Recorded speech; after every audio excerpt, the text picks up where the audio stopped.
Question number 92. Dear student, question is the plant parts which consist of two generations, one within the other. Question में पूछा गया है कि कौन सा प्लांट पार्ट ऐसा है जिसमें two generation one with in the other है।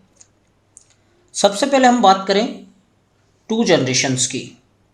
To generation means here one, that is gametophytic generation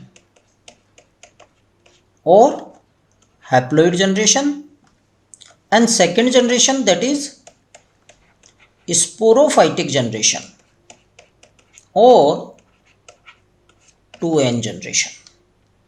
ठीक है, अब हम स्टेटमेंट देखते हैं, प्लांट पार्ट देखते हैं। First is pollen grains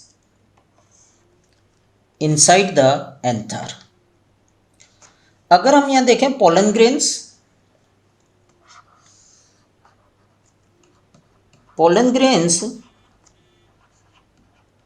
they are having two different cell. One is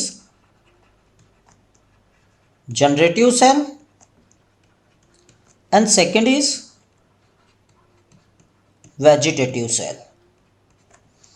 ये जो पोलन ग्रेन होता है इसमें दो सेल होती है, एक जनरेटिव सेल और एक वेजिटेटिव सेल, और दोनों सेल हैप्लॉइड होती है।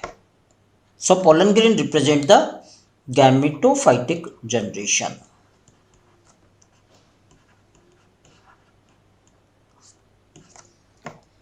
एंथर, पोलन ग्रेन के अलावा जितने भी सेल्स होते हैं, all the cells except the pollen grain in anther are diploid. It consist of anther wall sales.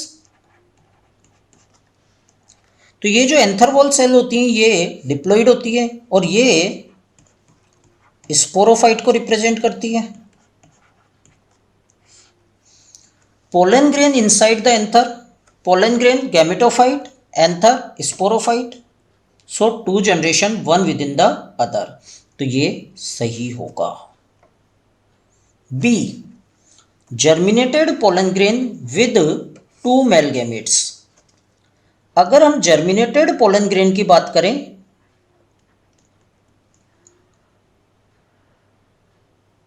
This is germinated pollen grain and in it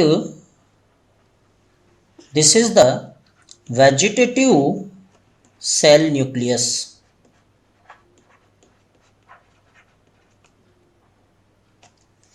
And this vegetative cell nucleus, this is haploid.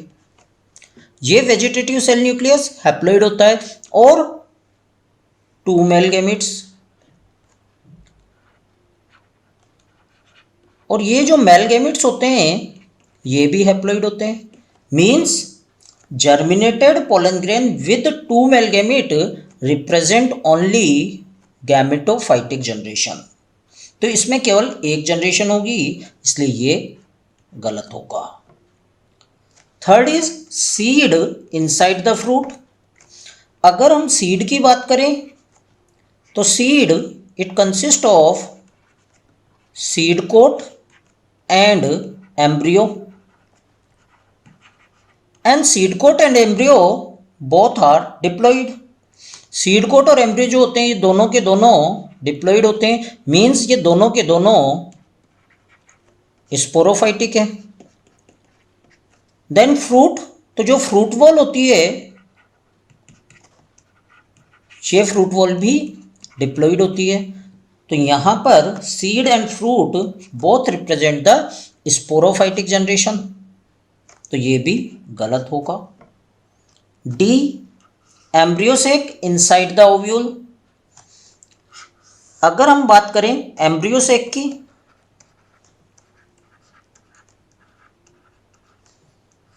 In embryo sac all nuclei are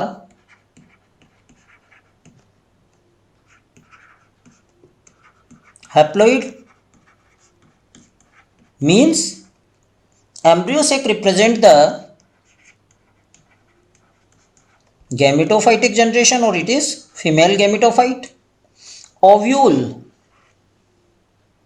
all the cell except embryo sac, all the cell of ovule except embryo sac are diploid, so it represent sporophytic generation. ठीक है भाई, embryo sac जो है उसके सारे nucleus haploid हैं, gametophyte को represent करते हैं, और एम्ब्रियो सेक के अलावा जितने भी सेल होंगे they all represent the sporophytic generation. तो यहां भी gametophyte and sporophyte both generation are present, so this is also correct. So the correct answer of this question is option 1, A and D. A and D plant structure show two generation, one within the other. बच्चों question number 123 देखते हैं। The first phase of translation is, first phase of translation क्या है, ये question पूछा गया है। और आप सबको बच्चों पता है कि आपको एनसीईआरटी फॉलो करनी है, राइट। तो एनसीईआरटी में, एनसीईआरटी 12th जो है आपकी, इसमें पेज नंबर 114 में लास्ट पैराग्राफ जो है, पेज 114 के लास्ट पैराग्राफ में एनसीईआरटी ने लिखा है ट्रांसलेशन के अंदर, in the first phase itself amino acids are activated in the presence of ATP and linked to their cognate tRNA, a process commonly called as charging of tRNA और amino acylation of tRNA. Right बच्चे, तो activation of amino acid by use of ATP ये option में तो है नहीं।